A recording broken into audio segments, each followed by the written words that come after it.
Breaking news Nasir नवासा share कयूं पिया। शहदाद कोट में क़त्ल केस में गिरफ्तार जवाबदार थाने जे लॉकअप में फौत थी वियो आहे। वाक़े ख़िलाफ़ वारसन एहतजाजी धरणो हयो आहे। मक़तूल ग़ुलाम अब्बास मस्तोई क़त्ल केस में गिरफ्तार जवाबदार नूर मोहम्मद मस्तोई लॉकअप में फौत थियो आहे। वाक़े ख़िलाफ़ वारसन कोटू मोटू चौक ते ट्रैक्टर ट्रॉलियूं बिहारे टायर साड़े एहतजाजी मुज़ाहिरो करे धरणो हयो आहे। अहम ख़बर वांखे ॾियूं पिया। शहदाद कोट में क़त्ल केस में गिरफ्तार जवाबदार थाने जे लॉकअप में फौत थी वियो आहे। तफ़सील मालूम कंदासीं आवाज़ जे रिपोर्टर शाहिद अवान खां। जी शाहिद, कहिड़ा तफ़सील आहिनि, आगाह कजो।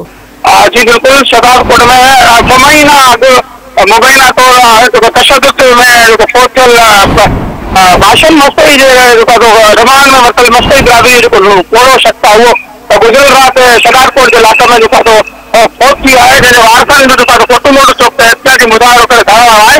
हिननि मुतालबो कराए त असांजे शख्स आहे हुन जे मथां तशद्दुद करे पुलिस तशद्दुद में फौत वाक़िअ रहियो आहे। हिननि इंक्वायरी जो मुतालबो कराए साफ़ शफ़ाफ़ इंक्वायरी कराए इंसाफ़ कयो वञे। जी ठीकु आहे, मुंहिंजी महिरबानी शाहिद अपडेट करण लाइ।